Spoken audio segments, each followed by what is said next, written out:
안녕하세요. 가족인문학연구소 유형선입니다.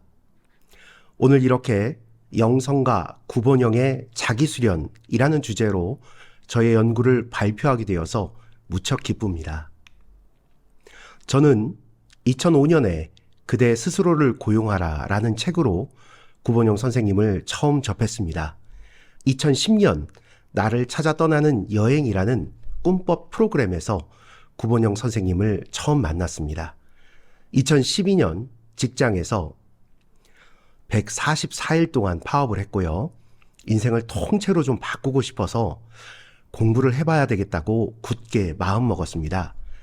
철학 대학원도 갈까도 사실 좀 고민을 했는데 기왕 배울 거면 공부를 곁에서 해보고 싶은 분, 옆에서 공부를 해보겠다는 마음으로 변화경영연구소 연구원에 지원했고 이듬해 2013년 변화경영연구소 국위연구원이 됐습니다. 구본영 선생님이 돌아가셨기 때문에 저희 학술팀 이끌어주신 문유한 선배님을 비롯한 연구소 선배님들이 돌아가시면서 저희 공부를 도와주셨습니다. 다시 이듬해 2014년 제 배우자 김정은도 10기 연구원이 되었습니다. 지금은 인생의 반려자 김정은 작가와 둘이서 가족인문학 연구소를 운영하면서 가족에게 권하는 인문학, 중일 독서 습관, 탈무드 교육의 힘을 함께 썼습니다. 2018년에는요. 구본영 선생님의 제자 12명이 함께 구본영 내 삶의 터닝포인트라는 책을 내면서 거기에도 제 글을 실었습니다. 현재 주중에는 을지로로 출근하는 직장인이고요.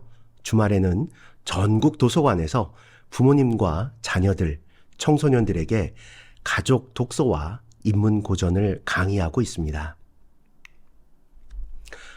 여러분은 어떤 구본영을 기억하시는지요? 작가, 변화경영 전문가, 변화경영 사상가, 선생님, 사부 등 살아생전 구본영은 참 여러 이름으로 불려졌습니다. 2013년 4월 구본영 선생님은 저희 연구원 9기를 선발하신 후 갑자기 돌아가셨습니다. 저는 장례식에서 변화경영연구소 여러 선배님들을 그때 처음 뵈었습니다. 4월 16일 강남 성모병원 장례미사에도 참여했고 운구도 동참했습니다. 구본영 사부님, 잊지 못하는 수많은 분들이 장례미사에 빽빽하게 들어서서 미사에 참가했습니다. 사진을 좀 구해왔는데요. 왼쪽에 강순건 신부님이 보이실 것이고 오른쪽 중간에 제 얼굴도 보이실 겁니다. 당시 장례미사를 집전하던 강순건 신부님 이런 말씀을 하셨습니다. 많은 사람들이 구본영 선생을 변화경영 사상가, 작가, 자기개발 전문가 등 여러 이름으로 부르지만 저는 그를 우리 시대의 새로운 영성가라고 이름 붙이고 싶습니다. 강순건 신부님은 2016년 구본영 선생님의 유고집 나에게서 구하라에도 우리 시대의 새로운 영성가 구본영 다시 읽기라는 제목의 글을 실으면서 다시 한번 영성가라는 호칭을 사용하셨습니다. 우리 시대의 새로운 영성가 구본영. 벌써 10년 전 장례미사에서 들었던 이야기지만 저는 영성가 구본영이라는 말을 또렷이 기억하고 있습니다. 지난 2021년 4월에 문유한 선배님이 구선생님 10주기 준비를 해보자며 학술팀을 모집한다고 했습니다. 전화를 드렸죠. 영성가 구본영을 연구해보고 싶다고요. 지난 2021년부터 2년 동안 저는 영성가 구본영이라는 주제에 천착했는데 사실 참 많이 헤맸습니다. 다들 아시는 것처럼 영성이라는 주제는 주로 종교 영역에서 다루는 주제입니다. 그런데 종교의 언어를 사용해서 영성을 풀어보는 것도 사실 쉬운 일이 아니더라고요. 그런데 그것을 비종교의 영역으로 영성을 풀어보고 또 영성가, 과연 구본영이 영성가인지를 논증해 보는 게 저에게 참 어려운 과제였습니다. 그러나 9주기 또 10주기까지 함께 공부해 주신 학술팀 분들이 계셨기에 이렇게 글과 영상을 남길 수 있게 된 것 같아 감사 인사를 먼저 드리겠습니다. 저의 연구는 주로 영성이란 무엇인지, 그리고 구본영이 어떤 점에서 영성가로 불릴 수 있는지를 살펴보는 것에서 출발하겠습니다. 또한 영성가로서 보여주신 구본영은 스스로 자신의 인생을 수련의 과정으로 삼았으며 우리에게 어떤 수련의 모습을 남기셨는지 정리해 보도록 하겠습니다. 영성을 이해하기 위해서는 축의 시대로 가봐야 됩니다. 카를 야스퍼스는 축의 시대를 이야기했습니다. 본래 축이란 시대를 철학자 야스퍼스가 1949년 출간한 역사의 기원과 목표에 대하여 라는 책에서 처음 사용했던 개념이었습니다. 축이란 말은 물건을 들어 올리는 지렛대의 받침점을 뜻하는 것으로 인류의 역사를 크게 이전과 이후로 나눌 수 있는 획기적인 정신적 힘의 함의를 의미합니다. 기원전 900년부터 기원전 200년 사이에 사실 이런 일이 있었죠. 인간에게 계급이라는 것, 국가라는 것, 전쟁이라는 것, 수탈이라는 것. 그래서 인류가 처하는 고통과 순환이 바로 이 시기에 가파르게 치솟던 때였습니다. 그런데 또 동시에 이 기간에 각 대륙마다 동시다발적으로 사유의 창조적인 어떤 혁명이 일어났고 새로운 종교적 에토스의 출현을 인류 역사의 기축 또는 차축이라고 불렀던 것입니다. 카렌 암스트롱이라는 분이 바로 제가 가져온 저 축의 시대라는 책을 쓰신 분인데요. 카렌 암스트롱은 야스퍼스의 축의 시대 개념을 가져왔지만 결코 모방만 하지는 않았습니다. 카렌 암스트롱은 야스퍼스를 넘어서는 지점으로 축의 시대의 새로운 종교적 에토스, 즉 영성이 생겨났으며 사회, 역사적, 종교 어떤 공통적인 배경을 열심히 설명을 해주셨습니다. 축의 영성의 개화 속도는 사실 저마다 달랐지만 폭력이 일상이었던 정황에서 인간 내면으로 방향을 돌렸던 것은 놀랍도록 비슷했다는 것이 바로 저자의 새로운 발견이었습니다. 중국의 유교와 도교, 인도의 힌두교와 불교, 이스라엘의 유신교, 그리고 그리스의 철학적 합리주의, 이렇게 4개의 메인 흐름이 카렌 암스트롱이 붙잡은 종교와 철학이 시작되는 4개의 축입니다. 실제로 우리 인류는 지금껏 축의 시대의 통찰을 넘어서 본 적이 없습니다. 정신적이고 사회적인 위기의 시기에 사람들은 늘 축의 시대를 돌아보며 길을 찾았습니다. 예를 들어 이스라엘의 유신교는 다시 유대교, 그리스도교, 이슬람교라는 3개의 전통으로 분화했는데 이 세 전통은 모두 축의 시대의 전망을 재발견하고 그것을 자기 시대의 환경과 직접 소통할 수 있는 언어로 훌륭하게 번역해낸 결과물들이었습니다. 특히 제가 강조하고 싶은 부분이 있습니다. 축의 시대에 발전한 전통들은 모두 인간의식의 한계를 밀고 나아갔으며 인간 존재의 내면 깊숙한 곳에서 새로운 차원을 발견해냈습니다. 또한 암스트롱은 이 책을 통해 과학이 발달한 지금도 인류는 종교적 에토스가 가지고 있지만 이 영성이 점점 쇠퇴하고 바로 지금 축의 시대 현자들처럼 우리 시대에 맞는 새로운 통찰을 찾아야 한다고 역설을 하고 있습니다.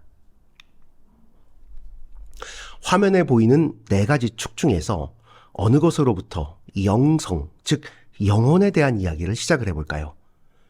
현대인의 시각에서 1번부터 3번까지는 종교의 영역으로 구분이 되고 있습니다.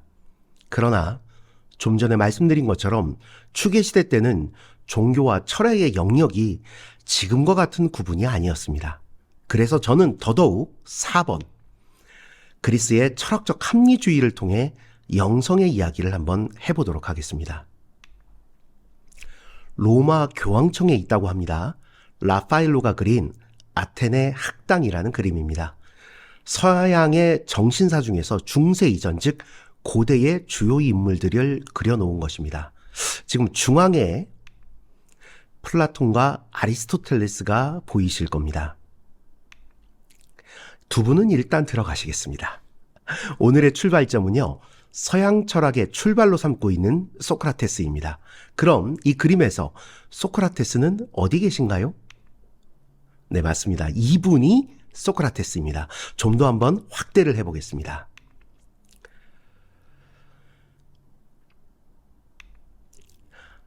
바로 요분이 소크라테스입니다. 그럼 소크라테스가 눈을 부릅뜨며 이 대화를 주고받고 있는 건지 일방적으로 얘기하는 건지 참 경계인데요.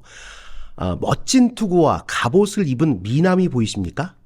바로 이분이 알키비아데스라는 청년입니다. 플라톤이 남긴 책 중에서 실제로 알키비아데스라는 책도 있을 만큼 소크라테스의 아주 애제자였습니다. 소크라테스는 직접 민주주의의 나라인 아테네에서 합리적인 절차를 거쳐 사형 선고를 받았습니다. 그가 기소됐던 이유가 첫째, 국가가 믿고 따르는 신의 이야기를 듣지 않았다. 둘째, 젊은이들을 타락시켰다. 근데 이때 타락시켰다는 젊은이의 가장 대표적인 사람이 바로 그 알키비아데스입니다. 알키비아데스는 재능, 외모, 집안 재력 등 여러 면에서 탁월했던 인물이었습니다. 아테네의 영웅 페리클레스의 조카였으며 출중한 외모는 남녀 모두에게 사랑받았고 특히 애인이 끊이질 않았다고 합니다. 말솜씨도 대단히 화려해서 청중들이 그의 말을 참 좋아했다고 하죠. 플루타르코스라는 영웅전 들어보셨을 거예요. 거기에서도 이 알키비아데스는 등장인물이고요. 펠로폰네소스 전쟁에서도 중요한 인물이었습니다. 쉽게 말해 진정한 탑클래스 엄친아였던 거죠. 생긴 거는 공유나 원빈급이고 집안이 워낙 빵빵해서 유력한 친구들도 아주 많았고요. 재산도 어마어마했던 거죠. 세상에 거칠 것이 없던 아주 자신만만한 청년이었습니다. 엄청난 집안과 재력과 외모와 말솜씨를 활용해서 훗날 본인은 정치인이 되겠다는 게 알키비아데스의 야망이었습니다. 강남 명문가 재벌가 백그라운드에 연예인급 외모와 총명한 머리가 받쳐주는 젊은이가 정치인을 꿈꾸고 있었다. 그림이 좀 그려지시나요? 그런데 이런 알키비아데스가 소크라테스를 만난 후 이렇게 고백합니다. 제가 가능한 한 가장 훌륭한 자가 되는 것보다 더 중요한 일은 아무것도 없으며 그 일에 있어서 저를 도와줄 선생님, 소크라테스를 말합니다. 이 선생님보다 권위 있는 사람은 그 어떤 사람도 없다고 저는 생각합니다. 타고난 재능과 자신감을 가지고 있었던 알키비아데스에게 어떻게 이런 겸손한 고백이 가능했을까요? 그가 언급했던 훌륭한 자가 된다는 것은 과연 무엇을 말하는 걸까요? 소크라테스와 알키비아데스가 주고받은 문답을 기록했던 알키비아데스라는 책을 보면 소크라테스는 알키비아데스에게 끊임없이 질문을 하며 스스로 알고 있는 게 없음을 스스로 알아채도록 유도를 합니다. 문답의 흐름은 알키비아데스가 연단에 나서서 아테나 시민들을 설득할 정도로 자신이 하려는 것에 관해 잘 알고 있는지를 먼저 소크라테스가 물어봅니다. 물론 알키비아데스는 자신이 정치에 대해서 잘 안다고 답변을 합니다.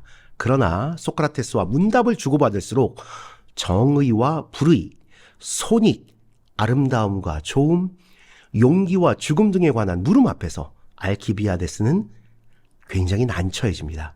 결국 소크라테스는 가장 극단적인 무지, 즉 옳고 그름에 관한 무지를 가지고 있으면서도 생각 없이 정치판에 넣어 뛰어들려고 하는 거 아니니? 라며 덕을 지금의 무지한 상태로 남길 것인지 그 덕을 단련할 것인지 수련할 것인지를 묻게 됩니다.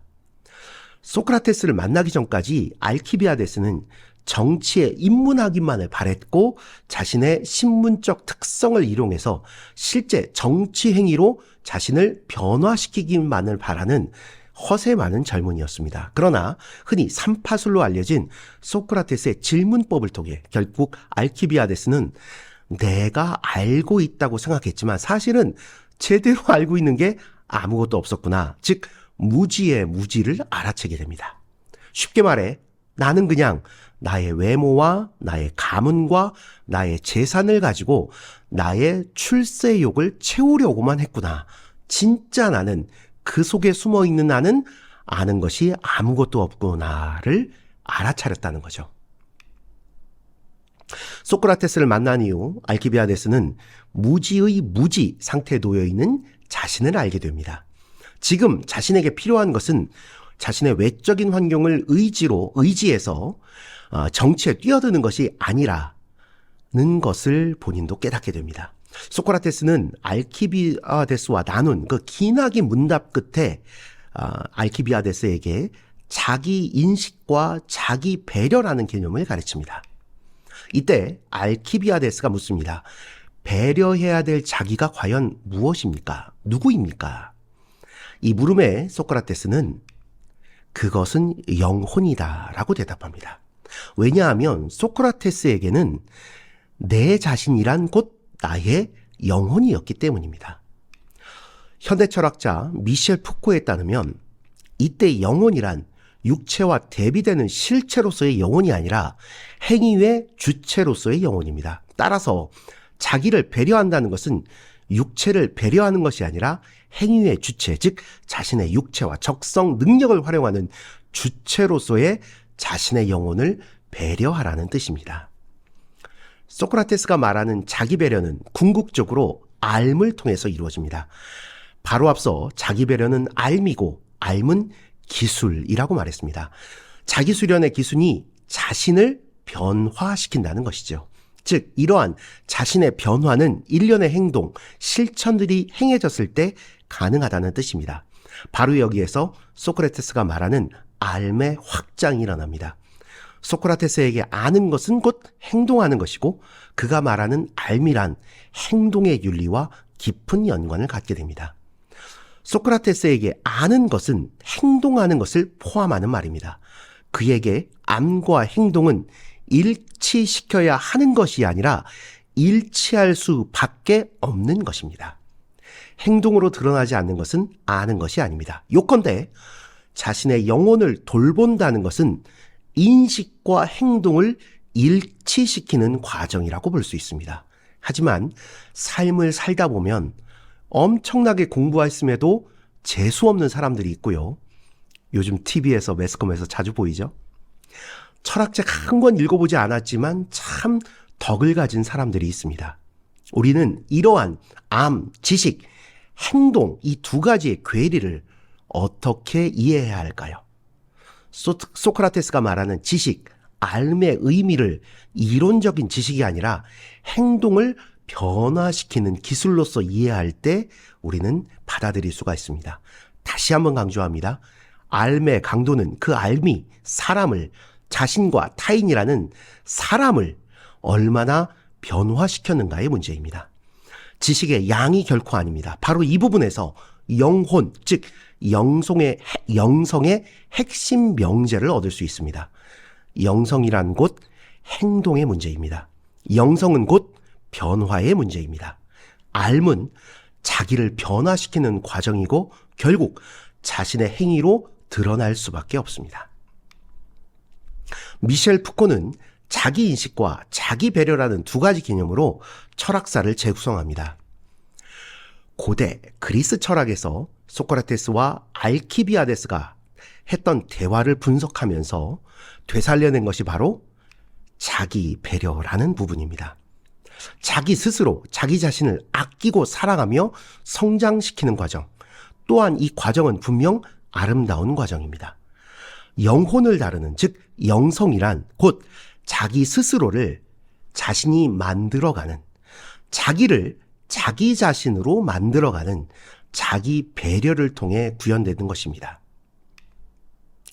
자기 배려는 철학의 목적이자 주제였으며 자기를 스스로 배려하는 이 기술을 통해 자기 스스로를 변화시켜 나가는 게 자기 배려의 핵심입니다. 미셸 푸코는 고대 철학과 로마 제정시대, 즉 스토아 철학에서 자기 배려가 잘 살아있다고 평가했습니다. 우리는 소크라테스가 했던 이 유명한 말, 너 자신을 알라라는 이 말을 우리는 기억합니다. 소크라테스에게 자기인식이란 그저 자기 자신을 배려하고 성찰하는 것뿐만이 아니라 자기 배려의 다양한 기술을 실천하고 행동하면서 자기를 만들어가는 작업입니다. 여기서 근본적이면서도 핵심이 되는 것은 무지의 무지, 즉 내가 사실 아는 것이 아무것도 없었구나를 깨닫는 것입니다. 자기 배려와 자기 인식은 앞서거니 뒤서거니 하며 항시 상호 보완적인 동반자적인 관계입니다. 소크라테스가 말하는 자기 인식, 무지의 자각은 그 발견된 자신의 모습을 재료로 자기 배려, 즉 자신의 삶을 예술 작품으로 만들어가는 것을 의도하고 있습니다. 자기 배려하는 사람은 자명한 것에 대해서 언제라도 재조사를 할 수 있어야 하며 그것은 새로운 삶을 실험하는 것이어야 합니다. 알키비아데스에게 소크라테스가 원했던 삶의 모습이 바로 이러했습니다. 귀족이고 가문이고 그런 것, 또 더 나아가 정치를 해야 된다고 여기지 말고 당연한 것에 질문을 던지고 나는 어떤 사람이 되어야 하는지, 어떻게 하면 내가 원했던 그 정치를 잘 할 수 있을지를 함께 고민해야 된다고 가르쳤던 거죠. 미셸 푸코는 현대 철학이 자기 인식에만 집중하고 자기 배려를 상실했다는 점을 지적합니다. 제 친한 친구가 독일에서 철학을 공부하고 지금 한국에서 철학과에서 해석학 전문 교수로 일을 하고 있어요. 이 부분을 제 친구에게도 얘기를 했을 때 이 친구도 현대 철학이 자기 인식 중요하게 여기지만 자기 배려를 많이 놓치고 있다는 점을 끄덕거리더라고요. 그리고 고대 철학과 로마 시대의 철학은 자기 인식이 자기 배려의 준비 과정 정도였다는 것을 역사적으로 확인했던 사람이 바로 미셸 푸코였습니다. 그런데 철학의 출발점은 자기 수련을 중심에 두어야 합니다. 바로 이 점이 향후 우리의 철학은 어떤 모습을 되찾아야만 한다는 것을 역설하고 있습니다. 자기 배려는 철학의 목적이며 주제였으며 자기를 스스로 배려하는 기술을 통해 자기 스스로를 아름답게 변화시켜 나가는 것, 그것이 바로 자기 수련이며 자기 배려의 핵심입니다. 이러한 자기 배려가 사실은 고대에서 중세로 접어들면서 그리스도교 근본주의로 변해 변화를 겪습니다. 그리스도교는 자기 배려를 자기 인식으로 전환시키면서 문제가 자기 인식을 통해 그리스도교가 발견한 주체는 죄와 욕망으로 얼룩진 부정적 실존이었다는 점입니다. 따라서 그리스도교는 자기 배려의 목적인 구원과 영생을 위하여 금욕주의와 고행을 자기 배려의 기술로 발전시킵니다. 푸코는 바로 이 점에서 그리스도교의 금욕주의에 의하여 서구의 영성은 자발성과 창조성이 강조되었던 헬레니즘과 로마 시대의 자기 배려와는 달리 사목 통치의 대상이 되고 말았다고 진단합니다. 결과적으로 고대의 자기 배려와 기독교가 종교 제도를 통해 획득하려고 했던 영성과의 핵심적인 차이는 스스로 만들어가는 자기인지 아니면 규율과 사목과 통제와 지도에 의해서 만들어지는 자기인지의 차이, 즉 창조성과 자발성이 있느냐 없느냐의 차이에 있습니다. 물론 그리스도교 내부에서 발전시킨 현대의 영성학은 창조성과 자발성을 대단히 중요시 여기고 있습니다. 근대를 시작한 문장이 바로 이거죠. 코기토 에르고 숨. 나는 생각한다. 그러므로 나는 존재한다. 미셸 푸코는 이 데카르트의 명제가 결정적으로 자기 배려를 실격시켰다고 봅니다. 요컨대 근대 이후의 철학은 자기 인식의 문제에 매달리면서 자기 배려는 망각하게 됩니다. 철학 이야기가 좀 길었습니다. 정리해 보겠습니다. 소크라테스는 추계 시대를 이루었던 고대 그리스 철학의 가장 중요한 인물이었는데요. 이때 현대 철학자 미셸 푸코가 고대 그리스 철학의 핵심 주제인 영혼의 문제, 즉 영성이었음을 소크라테스를 통해 재발견하게 됩니다. 소크라테스의 핵심 가르침, 너 자신을 알라, 그리고 너 자신을 배려하라, 이 두 가지로 소크라테스의 핵심 가르침을 집약할 수 있는데요. 현대 철학자 미셸 푸코는 소크라테스의 가르침을 자기 인식과 자기 배려로 분석하면서 배려해야 할 내 자신은 바로 내 영혼이라고 했던 소크라테스의 말에 주목합니다. 요컨대 소크라테스에게 있어서 가장 중요했던 삶의 목표는 영혼이 살아있는 삶을 살아가는 것이었죠. 미셸 푸코가 또 한 가지 주목했던 것이 바로 자기 수련이었습니다. 요컨대 자기 수련이란 자기를 완성해가며 충만한 행복에 이르도록 자신을 변화시키는 일입니다. 실제로 미셸 푸코는 자기 배려를 지속적으로 실천하는 인생을 아름답고 훌륭한 작품을 만드는 과정에 비유합니다. 여기서 잊지 말아야 될 게요. 자기 수련의 궁극적인 목표가 자기 포기가 아니라는 점입니다. 미셸 푸코가 재발견한 자기 수련은 궁극적으로 자신을 완성해 가는 곳에 있습니다. 자, 이제 영성을 현대에는 어떻게 다루고 있는지를 한번 살펴보겠습니다. 일단 철학계 쪽은 미셸 푸코를 제외하고는 영성을 주제로, 연구 주제로 삼는 철학자를 찾기는 좀 쉽지는 않습니다. 종교계, 특히 가톨릭을 중심으로 그리스도교에서 영성에 대한 관심이 높고요. 물론 이 관심은 지난 10년, 20년 이전에는 그렇게까지 높지는 않았습니다. 또 가톨릭 수도원을 통해 영성학은 지속적으로 다루고 있어졌기도 했습니다. 물론 요즘에는 기존 종교 외에도 영성보다 제도 종교 이외의 곳에서 사람들이 영성을 많이 찾으려고 합니다. 일단 현대 영성학은요, 영성이란 행동을 일으키는 태도와 정신, 가치관을 의미한다고 정의합니다. 제가 가져온 이 정의는요, 가톨릭 평화신문에 파울리타 수녀님이 쓰신 글인데요. 참 짧게 잘 정리를 하셔가지고 요 글들을 가져왔습니다. 또 이렇게도 이야기합니다. 영성이 특정 종교에 국한된 것이 아니라고 말합니다. 그리스도교에는 그리스도교 영성이 있고, 불교에는 불교 영성이 있고, 이슬람교에는 이슬람교의 영성이 있는 거죠. 이렇게 영성은 너무나 다양하고 각기 고유한 영성을 가지고 있습니다. 제가 좀 많이 강조하고 싶은 부분이 이 부분입니다. 영성이란 자신의 갈망이나 생명 에너지가 어디로 향하는지를 알고 성찰하고 실행하는 능력, 행동으로 옮기는 능력이라고 정의 내리고 있습니다.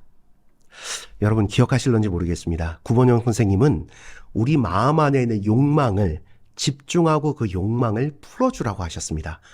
참 이 욕망을 참 많이 연구하셨는데요. 그 욕망이라는 단어와 지금 여기 파울리타 수녀님이 사용하는 갈망이라는 단어, 어떻게 좀 연결이 되시는지요? 제가 이 녹색으로 이 강조하려고 음영으로 넣은 이 문장에서 지금까지 제가 설명한 자기 인식과 자기 배려, 그리고 자기 수련이라는 게 한데 어울러져 있다는 것도 느껴지시는지요? 바야흐로 종교에서 영성으로 변화되는 시기입니다. 서강대 종교학과 명예교수님, 기리성 교수님 비롯하여 여러 종교학자들이 공통적으로 말하는 것처럼 영성은 종교의 근간이기도 하지만 동시에 수많은 이들이 영성을 찾아 기존 제도 종교를 이탈하고 있는 것도 현실입니다. 저는 바로 이 영성에 대한 정의에서 사람들이 제도 종교에 머물지 않으려고 하는 이유도 설명이 가능하다고 봅니다. 지금 이 시대 사람들은요, 나의 이야기를 하지 않는 종교, 나와 이웃의 이야기를 하지 않는 종교를 그닥 흥미를 느끼지 못합니다. 나 자신의 이야기, 내 이웃의 이야기를 주인공으로 삼아주는 그곳으로 찾아간다는 거죠. 구본영 선생님 실제로 이런 글을 쓰셨습니다. 나는 나답게 살고 싶었다. 그래서 나다운 것에 천착하고 매달렸다. 구본영 선생님은 늘 자기 자신이 되고 싶어 하셨습니다. 그래서 그분의 메시지는 늘 자기 자신으로 돌아갔습니다. 구본영은 자신만의 세계를 아름답게 갖고 가는 삶을 진실로 즐기며 살았고, 책과 글과 강연과 여러 가지 연구소 프로그램을 통해 자신만의 세계를 아름답게 이뤄가는 기쁨을 사람들에게 전했습니다.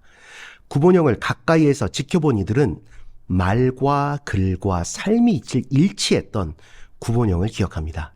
그러므로 저는 강순건 시무님이 구본영에게 붙인 우리 시대의 새로운 영성가라는 호칭에 진심으로 동의합니다.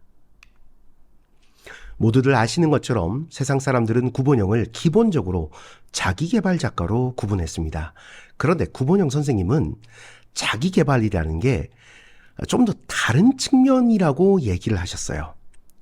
그러니까 다르다라고 말씀하시기보다는 구본영 선생님이 얘기하는 자기계발은 일반적으로 지금도 우리가 듣는 그 자기계발과 분명 결이 다릅니다.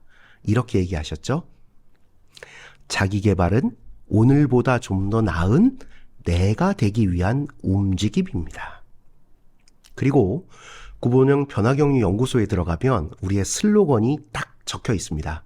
우리는 어제보다 아름다워지려는 사람을 돕습니다. 무엇보다 구본영 선생님은 50대 중반부터 자신의 명함에 아예 변화 경영 사상가라고 자신의 직업을 스스로 정해서 적고 다니면서 무엇보다 Life as a poem, 시처럼 사는 인생이라는 문구를 적어 넣으셨습니다. 영성가 구본영이라는 의미에서 이제 좀 이 문구들이 새롭게 들어오시기 시작하시는지요. 좀 더 본격적으로 구본영의 인생과 사상을 영성가적 측면으로 조명해 보겠습니다. 강순건 신부님, 우리 시대의 새로운 영성가 구본영을 선언하시면서 이런 글을 남기셨습니다.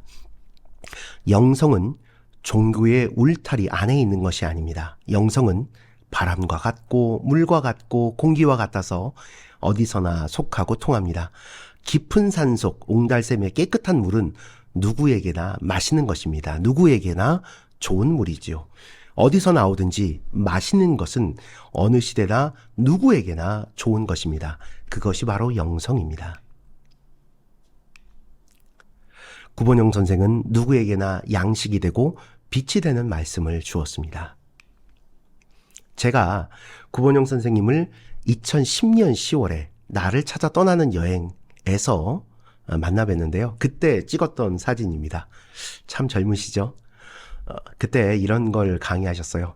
천직을 찾아보자. 그리고 실제 자신의 삶을 그 천직을 살아가는 그것을 꿈으로 꾸고 아주 강렬하게 한번 꾸어보자. 그리고 그것을 위해 하루 2시간을 우선 투자해보자. 말이 쉽습니다. 근데 그게 참 많이 이렇게 헤맸는데요. 1년이 지나고 2년이 지나고 10년이 지나 보니 저와 제 가족, 아이들 모두 자신만의 세계를 갖고 가는 프로젝트가 자신의 인생이라고 받아들이고 있고, 그러면서 제 배우자와 쓴 가족 인문학 책이 벌써 3권이 되더라고요. 구본영은 직업을 소명이라고 봤습니다. 지금 제가 가져온 이 책은요, 세월이 젊음에게라는 책인데요. 구본영 선생님이 자신의 자녀들에게 보여주려고 쓰신 책이세요. 여기서 이런 말씀을 남기셨습니다. 직업이 소명이라는 것을 믿어라. 천직을 찾아내는 것은 쉽지는 않지만 그것을 찾아가는 과정을 신의 소명을 발견하는 순례라고 생각하자. 신은 우리 속에 그 소명을 찾아낼 수 있는 온갖 종류의 표시와 신호와 실마리를 안배해 놓으셨다.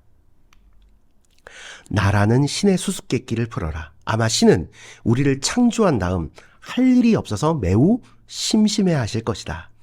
그분의 커다란 낙은 우리에게 맡겨진 그 소명의 퍼즐을 우리가 잘 풀어가는지 지켜보는 것이다. 맞습니다. 소명은 사실 종교에서 주로 사용하는 용어입니다. 우리 영혼 깊숙이 어떤 그 특별한 목적을 나를 부르고 있는 그 소리 뭐 이런 식으로 국어사전은 설명을 하고 있는데요. 가장 많이 쓰이는 게 사실 이 종교적인 영역에서 이런 예이죠. 그는 하느님의 소명을 받아 성직자가 되었다. 이럴 때 가장 많이 쓰는 말입니다. 현대 심리학자인 카를 융은 소명을 갖는다는 말의 의미를 목소리의 부름을 받는 것이라고 하였습니다. 그렇다면 누가 무엇을 부르고 있는가요? 영적인 관점에서 보면 물론 하느님이 부르는 자일 것입니다. 소명의 목소리는 하느님의 목소리. 그런데 우리를 초월하면서도 동시에 우리 안에 신비하게 내재하고 있는 그 지혜의 원척인 신적인 원천인 그것이 그 소리가 우리를 참된 소명의 길로 인도하고 있다고 보는 겁니다. 전통적인 심리학자들과 달리 영적인 문제에도 관심을 가진 융은 소명의 의식을 인간의 깊고 깊은 무의식적이고 내적인 자기에서 비롯되는 자기 실현의 욕구로 이해했습니다. 융은 양심의 목소리 혹은 자기의 목소리라고 바로 이 소명을 여겼는데요. 가장 깊은 자기는 심리학적으로 하느님에 상응하는 것이라고 또 융은 이해했습니다. 이 자기는 평생 자신의 발견과 자기 실현의 과정입니다. 융은 이것을 개성화라고 불렀습니다. 어쨌든 자기 발견, 즉 자기 실현 과정에서 우리를 부르고 이끄는 내면의 목소리가 기능을 합니다. 우리 자신이 되어가는 과정은 내가 누구인가에 대해 하나씩 드러나는 과정이기도 합니다. 목소리를 이해하기 위한 다른 방법도 있습니다. 심리학적인 관점에서 부름은 우리의 가장 깊고 진정한 자기, 즉 참 자기에서 나오는 것을 볼 수 있는데 어떤 자기계발서는 이것을 최선의 자기라고 부르기도 합니다. 카를 융은 이 진정성의 중심을 자기, 셀프라고 이름 붙였고 이것을 일상적인 자아 정체성과 구분하기 위해 또 신성한 것과의 관련성을 강조하기 위해 첫 글자 셀프의 S를 늘 대문자로 표기했습니다.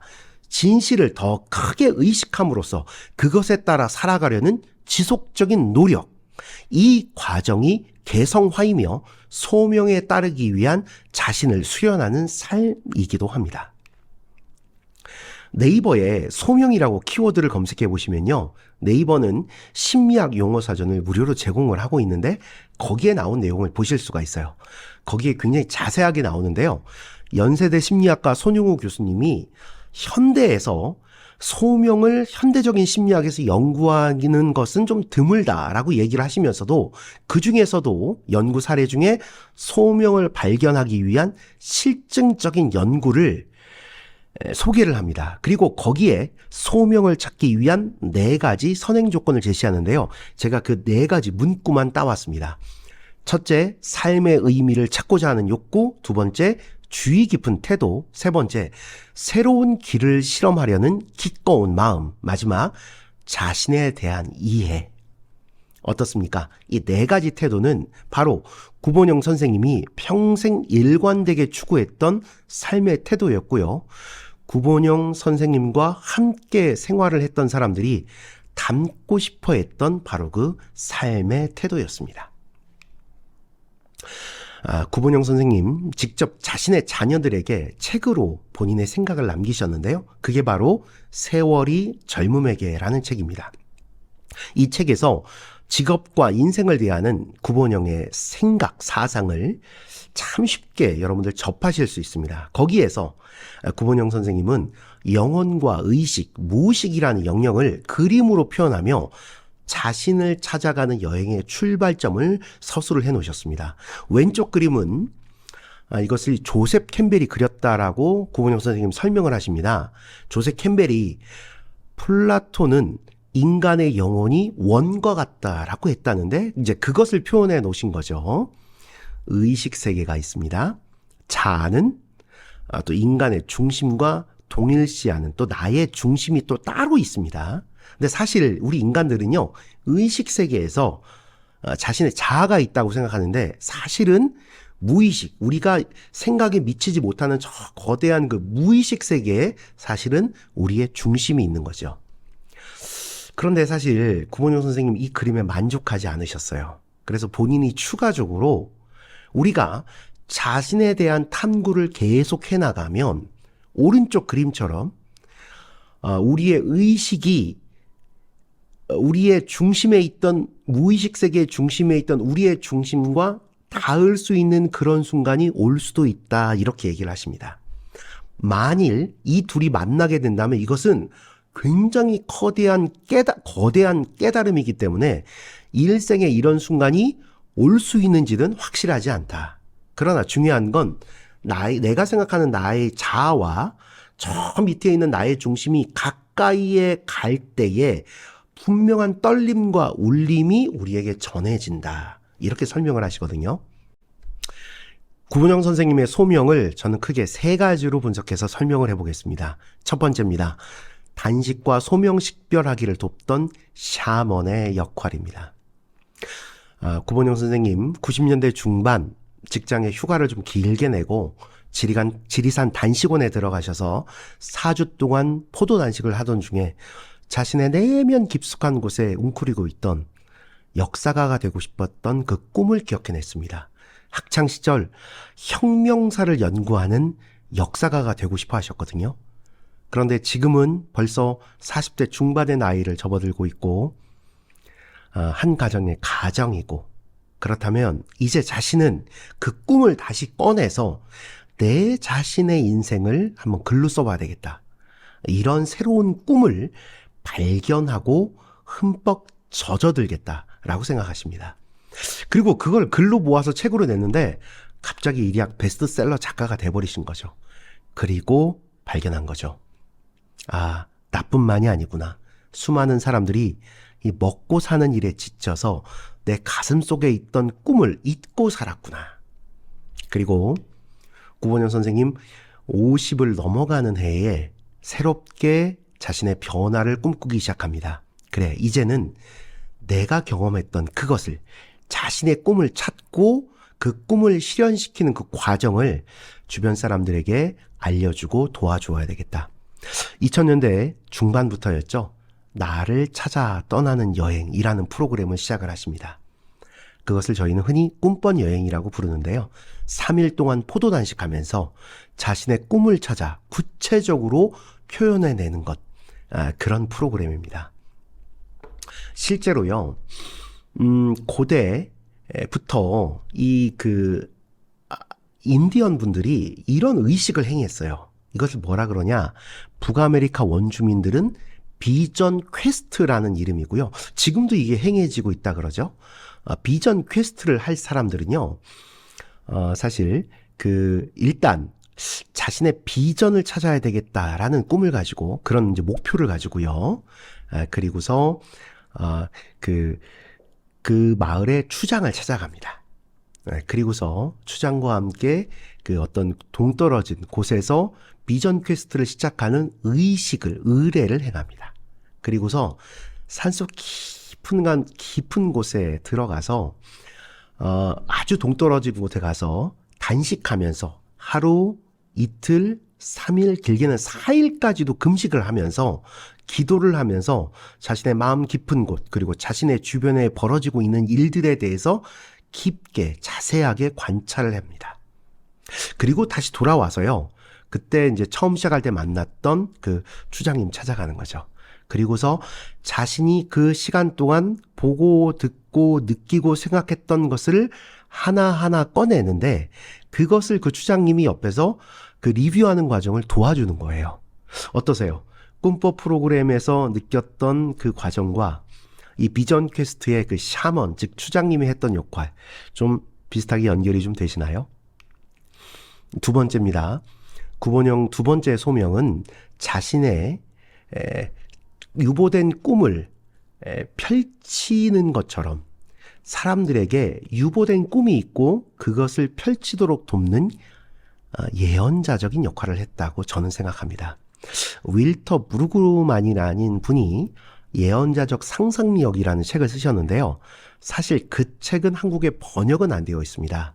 저는 그 책을 존 리프시라는 분이 쓴 책에서 다시 재인용해서 조금 설명을 한번 드려보겠습니다.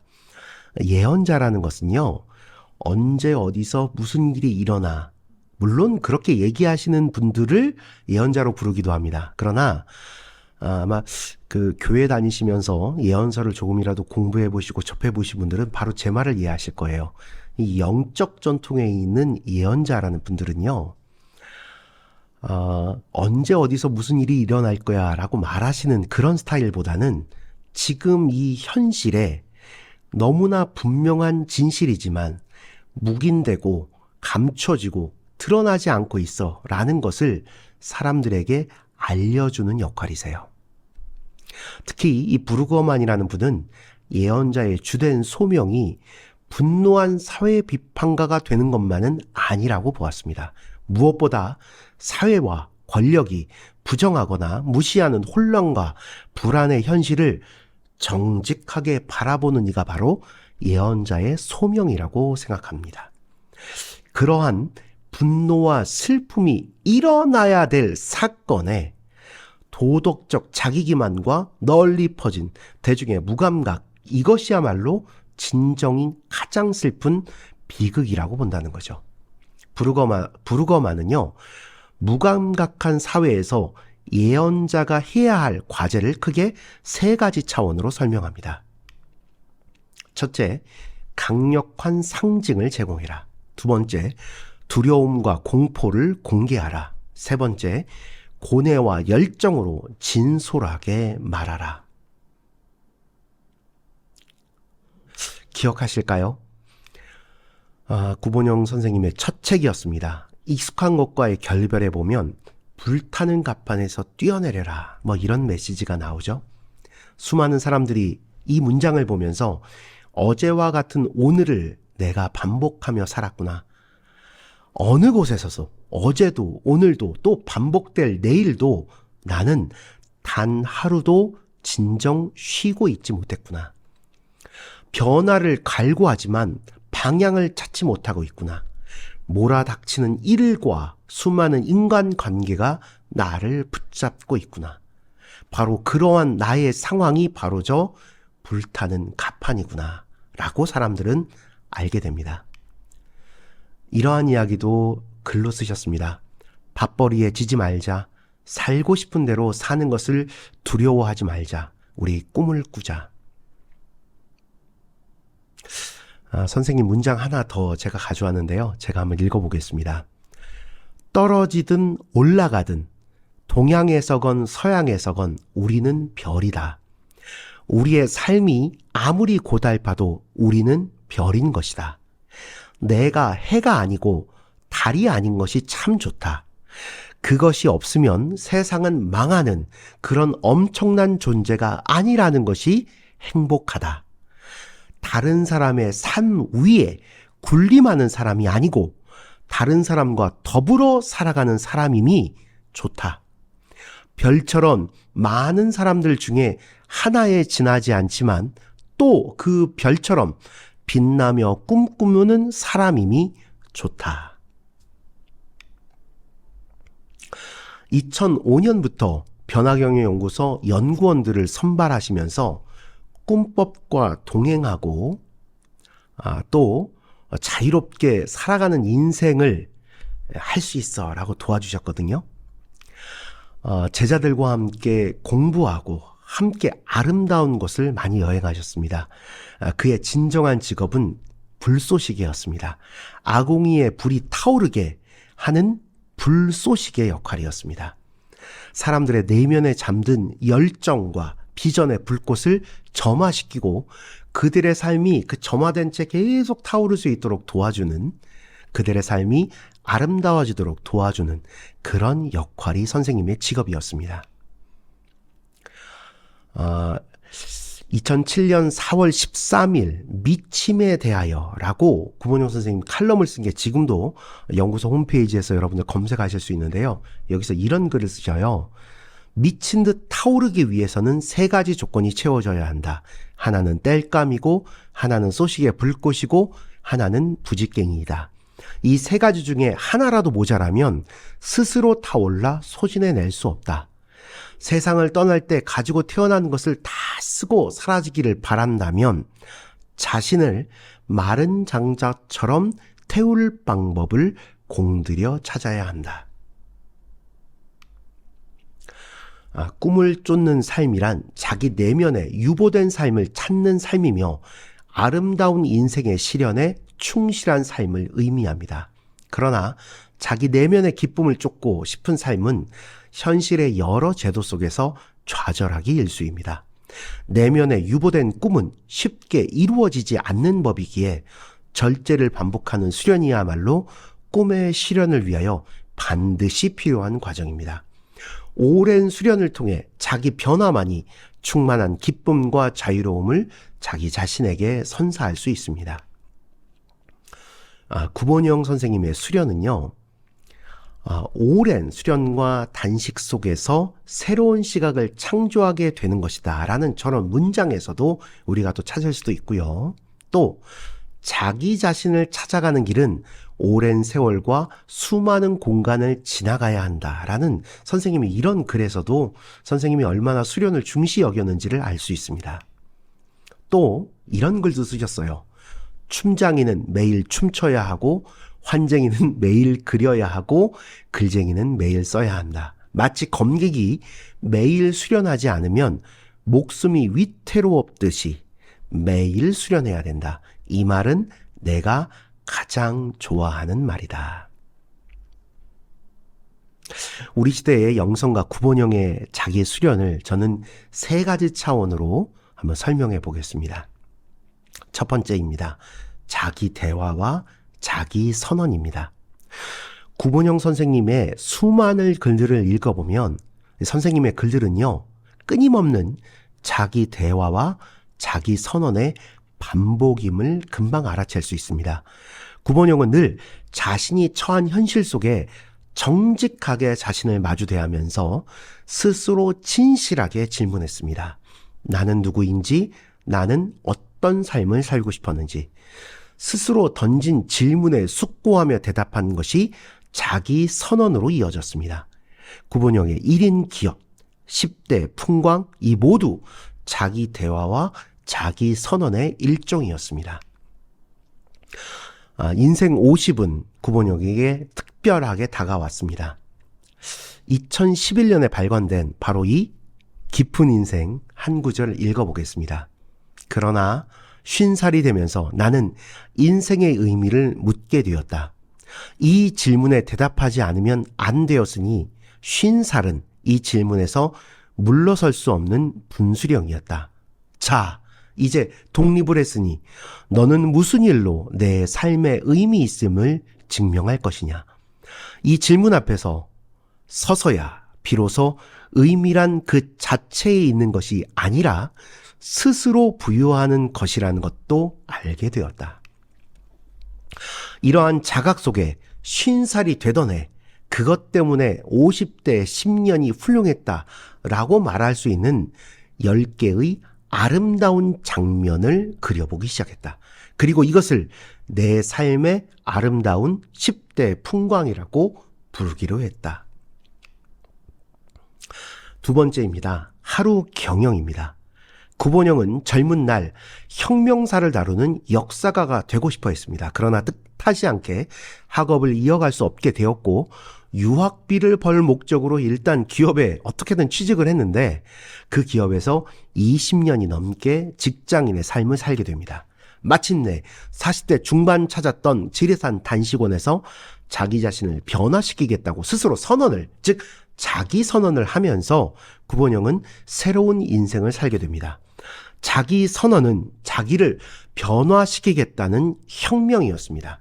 구본영은 자기 변화를 위한 시간의 단위를 하루로 보았습니다. 이것을 하루 경영이라고 명명했습니다. 구본영 선생님 새벽 4시에 일어나셔서 2시간 글쓰기를 계속 지속하셨죠. 그게 바로 하루 경영이라고 명명 붙인 자기 수련의 또 핵심이었습니다. 선생님의 글귀 하나 가져왔습니다. 2004년 발간된 44살에 다시 시작하다라는 책에서 가져온 글귀인데요. 하루를 바꾸지 못하면 혁명도 없다. 자신만의 하루를 만들어내지 못하면 자신의 세계를 가질 수 없다. 새로운 장르의 일상적인 삶을 창조하는 것, 이것이 바로 내가 스스로에게 약속한 실천적 개혁이고 혁명이었다. 내가 다른 사람들의 삶에 의미 있는 신호를 보낼 수 있으려면 내가 새로운 일상 하나를 만들어내겠다는 사실 때문이어야 한다.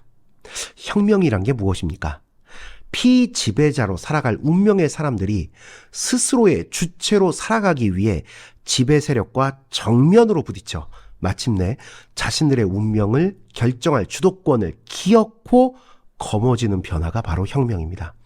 이러한 변화를 자기 자신의 삶에서 시작하여 일상으로 끌어내려 결단코 나아가는 일, 바로 이것이 구본영의 삶이었습니다. 이 문구는요, 익숙한 격과의 결별에서 가져온 문구인데요. 제가 좀 강조하고 싶은 부분입니다. 하루 경영이라는 것 때문에 오해하지 말아야 될 지점이, 하루를 경영한다고 내 자신을 더 높은 생산성, 더 빠른 효율성으로 자신을 계속 소진시키는, 즉 신자유주의의 노예로 살아가자는 말이 결코 아닙니다. 한번 읽어보겠습니다. 좋은 휴식은 좋은 변화의 계기를 제공한다. 살아간다는 것이 무엇을 얻으려는 것이 아니라 스스로 완성해가는 과정이라는 것을 믿으면 순간순간이야말로 우리가 조금씩 변해가기 위해 쓸 수 있는 살아 숨쉬는 시간이라는 것을 알게 된다. 구본영의 일상은 늘 사람 중심이었습니다. 제가 그래서 3번째로 구본영 선생님의 수련 3번째 사람 중심이라는 키워드를 가져왔습니다. 구본영은 하루를 기록하며 일상 속에서 사람이 살아있도록 했습니다. 사람이 떠난 인생은 결코 아름다운 삶이 될 수 없으며 아름다운 일상이 될 수 없다는 게 구본영 선생님의 생각이었습니다. 사람이 머무는 자리란 나눔과 공헌을 통해 가능한 일이었기에 나를 찾아 떠나는 여행이라든가 연구원 제도 등을 운영하셨습니다. 일상의 황홀에 나오는 문구입니다. 내 기록의 일관성을 지키는 유일한 법칙은 하루를 기록하면서 그 하루 속에 생각과 행동 속에 사람이 살고 있었는지를 물어보는 것입니다. 이것은 하루 속에서 구현되는 내 생각, 내 행동을 지배하는 단 하나의 원칙, 그러니까 원칙 중에 원칙입니다. 일상의 황홀, 지금은 절판이지만요, 중고 서적 사이트에서 꼭 구하셔서 이 앞뒤 문장들, 전체적인 글들, 일상 속에 사람이 머물게 하는 구본영 선생님의 그 숨결을 한번 느껴보시기 바랍니다. 이제 제 이야기의 마지막 부분으로 들어가겠습니다. 러빙 빈센트라는 영화 혹시 보셨는지요? 못 보셨다면 저 아주 강추드립니다. 2017년에 나온 영화입니다. 고흐의 일생을 다룬 일종의 헌정사 영화인데요. 아마 여러분 학창시절 그림책에서 고흐의 그림 많이 보셨을 겁니다. 제 아버님이 미술 선생님이시자 지금은 은퇴하셨지만 평생 화가로 살고 계십니다. 저는 어릴 적 아버지의 그 책들, 세계적인 명화들이 담긴 그 거대한 그림 전집들을 집에서 늘 보면서 어린 시절을 보냈습니다. 그 그림책 속에서 참 좋은 명화들을 많이 본 게 지금도 이렇게 기억이 나는데요. 그 중에 제가 꼽은 저만의 가장 최고의 그림은 바로 지금 제가 가져온 고흐의 감자 먹는 사람들입니다. 그림을 보시면 천장 중앙에 등잔불 하나 보일 겁니다. 그리고 그 밑으로 명암이 분명하게 구분되는 그 빛과 어둠이 구분되는 교차 속에서 총 5명의 사람들이 보이시죠? 그들의 얼굴 표정, 행동, 그들의 그 인상, 또 입고 있는 옷들, 그들의 시각들, 이런 곳 속에서 이분들이 그 하루의 그 고단한 일상, 그리고 또 기쁨, 이렇게 식사를 함께 할 수 있다는, 감자를 나눠 먹을 수 있다는 그 기쁨이 동시에 교차되는 게 보입니다. 이분들 서로 얘기를 또 주고받는 것도 같아요.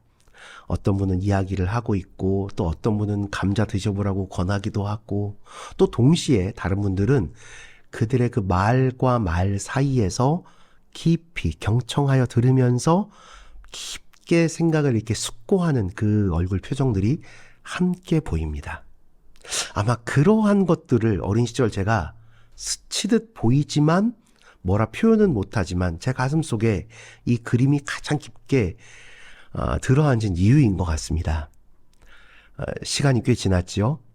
40이 넘어가면서 제가 이 구본영 변화경영 연구소를 머물면서 공부를 시작하면서 제가 좋아했던 것들을 다시 공부를 하기 시작했어요. 그리고 다시 고우의 인생과 고우의 그림 세계를 다시 공부하게 되는 계기가 있었습니다. 그때서야 알아챘습니다. 아실 거예요. 고우는 원래 성직자, 목회자가 되시려고 했어요. 근데 그게 실패를 하죠. 그리고 나서 실패한 제2의 인생을 그림을 그리겠다고 생각을 합니다. 그리고 그림 공부를 하다 보면 누구나 알게 됩니다. 서양 그림의 이 전통 중에 성화죠. 이 성경에 나온 구절 이야기들, 그림을 그리는 것이 그림을 공부하는 사람들의 기본인데요. 거기 중에 그 최후의 만찬이라는 그림, 뭐 보여드리지 않아도 여러분이 선명하게 지금 머리에 떠오르실 거예요. 그 최후의 만찬을 포함한 여러 성화들을 이 고흐는 자신의 일상에서 만나는 사람들의 모습으로 다시 재해석해내서 그리는 작업들을 진행을 합니다.